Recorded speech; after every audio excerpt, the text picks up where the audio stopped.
おはようございます。ケンです。テスラ株が大変なことになっています。ついに時価総額が1兆ドルを割り込み、株価は5日連続で下落。この下落の背景には何があるのか、今後テスラ株はどうなるのか、テスラに投資をする投資家としてはどう動くべきなのか、今日はテスラ株の急落について徹底的に分析します。ヨーロッパ市場での販売不振、イーロン・マスクさんの政治的発言の影響、そして中国の BYD をはじめとする競争の激化、これらが株価にどう影響しているのか、データをもとに解説をしていきたいと思います。さらにテスラにとってポジティブなニュースもあります。新型モデル Y の納車開始、サイバートラックの革新的技術、FSD の中国展開、これらの動きがテスラの未来にどう影響するのかもチェックしていきます。今、テスラ株を持っている人は売るべきなのか、それとも買い増しのチャンスなのか、最後までご視聴してもらえれば投資判断のヒントにつながるんではないかなと思いますので、ぜひ最後までご視聴ください。では詳しく見ていきましょう。まずはテスラ株が下がり続けております。2月26日株価は 3.96% 下落し、これで5日連続の下落、そして本日も下落となっております。そしてとうとう時価総額が9740億ドルとなり、ついに1兆ドルを割り込んでしまいました。これは昨年11月以来の出来事です。ではなぜここまで落ちているのか、実はいくつかの理由があります。一つ目がヨーロッパ市場での販売不振です。1月の販売台数は前年同月比で 45% も減少しました。市場シェアも 1.8% から 1% に縮小しています。この影響が投資家の不安を加速させているわけです。さらにイーロンさんの発言も影響しています。最近イーロンさんの政治的な発言が増えていて、それがテスラのブランドに悪影響を及ぼしていると指摘する声もあります。特にヨーロッパではこうした発言が販売に影響を与えている可能性があるとも言われています。そしてもう一つ大きな要因が競争の激化です。特に中国市場では BYD をはじめとする EV メーカーが勢いを増しています。価格競争も激しくなっていて、テスラの優位性が少しずつ揺らぎ始めているんです。こうした要素が重なり、テスラの株価は下落を続けています。でもこれは一時的な調整なのか、それとも本格的な下落トレンドなのか、次のセクションでは株価に影響を与えている各要因についてもう少し見ていきます。はい。ではテスラ株が下落している理由はいくつかあるんですけれども、特に大きな要因は3つあります。ヨーロッパ市場での販売不振、イーロンさんの政治的発言、そして中国を中心とした競争の激化です。それぞれ詳しく見ていきましょう。まず、ヨーロッパ市場での販売不振です。1月の販売台数は前年同月比で 45% も減少しました。市場シェアも 1.8% から 1% に縮小しています。EV 市場全体の販売は 37.3% と増加しているのに、テスラは減少。つまり EV 市場全体が成長している中で、テスラはシェアを失っている状況です。これはなぜなのか、一つの理由として考えられるのが、競合メーカーの台頭です。フォルクスワーゲンや BYD などの EV が価格や性能面でテスラと競争できるレベルに達し、特に価格面での優位性を持っているケースが増えています。これによりヨーロッパ市場でのテスラの立場が厳しくなっているわけです。そしてもう一つの理由としては、新型モデル Y の発表です。新型モデル Y が新しく発表されたため、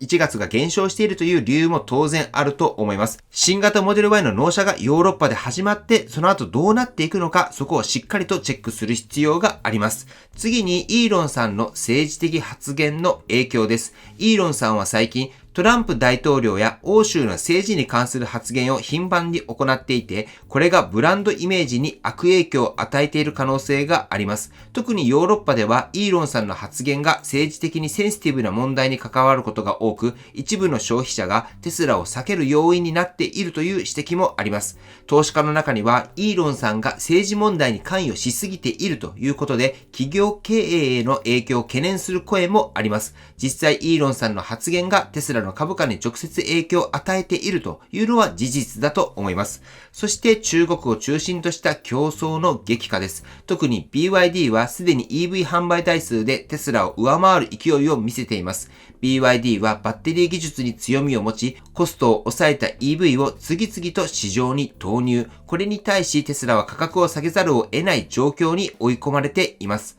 中国市場は EV にとって最大の市場であり、ここでの競争に負けるとテスラの成長ストーリー自体が崩れる可能性があります。そのため投資家はこの動向を非常に注視しているわけです。こうした要因が重なり、テスラの株価は下落を続けています。しかし、全てがネガティブなわけではありません。実はテスラは新たな戦略を打ち出し、技術革新を続けています。次のセクションでは、テスラにとってポジティブなニュースについて見ていきましょう。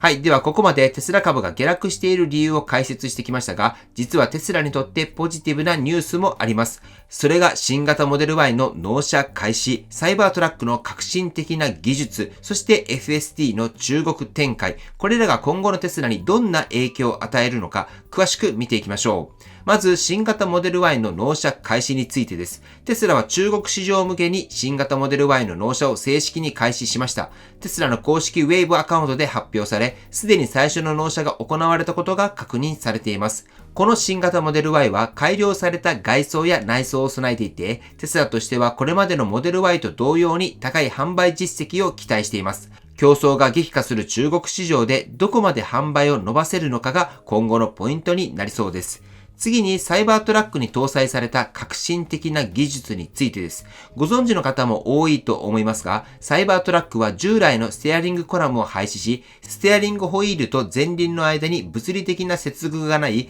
ステアバイワイヤーシステムを採用しています。この技術のおかげでサイバートラックは6900ポンド、つまり約 3130kg という大型車両でありながら、驚くほどの機敏さを実現しています。そしてこの度アメリカのモータートレンド誌もこのステアリングシステムを高く評価していて、初めは懐疑的だったものの、試乗後にはその効果を認める声が上がってきています。さらにサイバートラックにはアダプティブヘッドライト、いわゆるマトリックスヘッドライトも搭載されています。これは外部カメラを使って前方の車両を検知し、特定のピクセルを減光することで対向車のドライバーへの減惑を最小限に抑えつつ、テスラのドライバーには十分な視界を提供するシステムです。この技術は日本やヨーロッパなど一部の車両には搭載されていたんですけれども、地域によって利用の可能性が異なっているようです。そしてこの度、北米やその他の地域への展開っていうのも計画されていて、この度サイバートラックにも搭載となるようです。そして FSD の中国展開も注目です。テスラはついに中国市場向けに FSD の初期バージョンの導入を開始しました。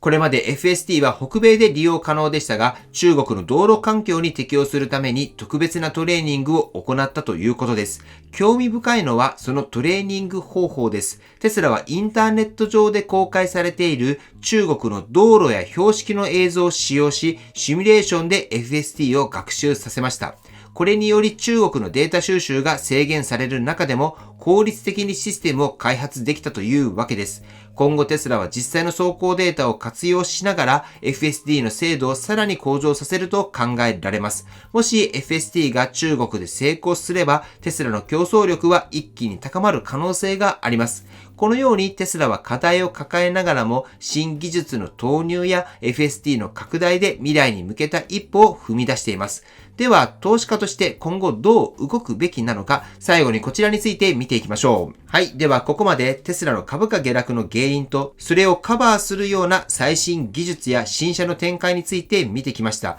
では、投資家として今後どう動くべきなのか、短期的な視点と長期的な視点の両方から考えていきます。まず短期的な視点から見ていきましょう。テスラ株はここ数日大きく下落していて、市場はかなり神経質になっています。この下落が続くのか、それとも反発するのか、ポイントとなるのはテスラの販売状況と市場のセンチメントです。特にヨーロッパ市場での販売減少は深刻な問題ではあるんですが、ここから巻き返すための価格戦略や新型モデル Y の動向を注視する必要があります。もし販売が回復する兆しが見れれば、株価は反発する可能性があります。逆に BYD などの競争がさらに激化し、シェア低下が続くようなら、さらなる下落のリスクもあります。また、イーロンさんの発言や政治的な動きが今後もテスラのブランドイメージに影響を与えるかどうかっていうのも重要な要素です。投資家としては、イーロンさんの発言が市場にどんな影響を及ぼしているのか、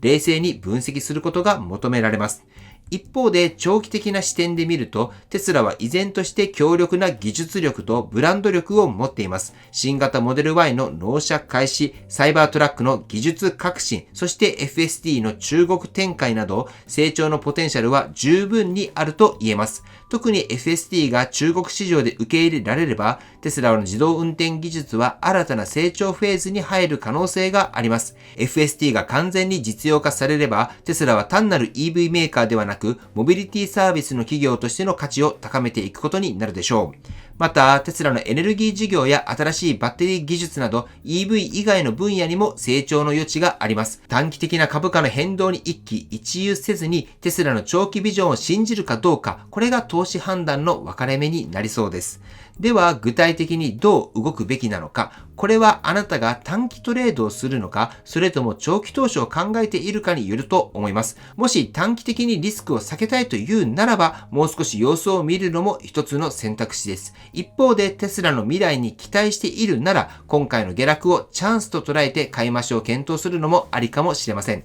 あなたはどう考えますか？テスラ株は今が買い時だと思いますか？それともまだ下落が続くと思いますか？ぜひコメントで教えていただければと思います。では最後に今回のまとめと今後の注目ポイントについて見ていきましょう。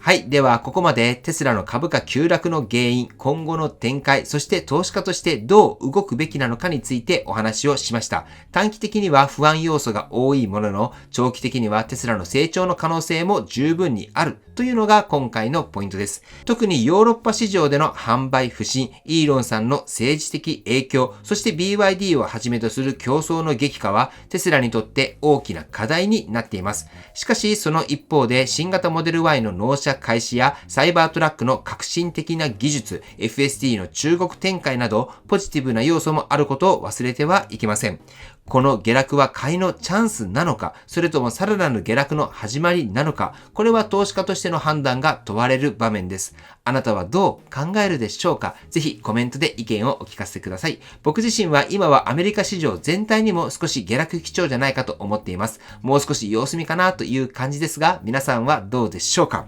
では最後にテスラの株価をチェックしたいと思います。本日は少し下落しておりまして290ドルを割って約289ドル台となっております。では本日の内容は以上です。今回の動画が参考になったと思われたら高評価の方をよろしくお願いいたします。僕の YouTube は毎日発信しています。僕の YouTube をご覧になってもらえばテスラの情報はほとんど網羅すると思いますので、チャンネル登録がまだな方はチャンネル登録をよろしくお願いいたします。では今日も最後までご視聴していただきありがとうございます。テスラのある生活を楽しんでいきましょう。ではまた。推進です。まず、エコファクトリーさんの東京支社での輻射熱の体感会を明日行います。ぜひ、輻射熱を体感されたい方は LINE の方でお問い合わせください。そして現在僕の方では、テスラのアクセサリーやアパレルを取り扱うネットショップ、中古テスラ情報、無料の太陽光蓄電池のセカンドオピニオンサービス、テスラに関する情報を交換するオープンチャットと環境関連の情報を交換するオープンチャットの5つのサービスを提供しております。ネットショップの方では新しくサイバートラックデザインの T シャツをショップ担当デザイナーが制作しました。肩にワンポイントのデザインです。さらにこちらの T シャツは環境に配慮したオーガニックコットン製です。詳細はネットショップをご覧ください。はい、そしてこの5つのサービスに関しては僕の公式 LINE の方でそれぞれ問い合わせ並びに参加ができますので、興味がある方は公式 LINE よりよろしくお願いいたします。では本日も最後までご視聴していただきありがとうございます。素敵な一日をお過ごしください。ではまた。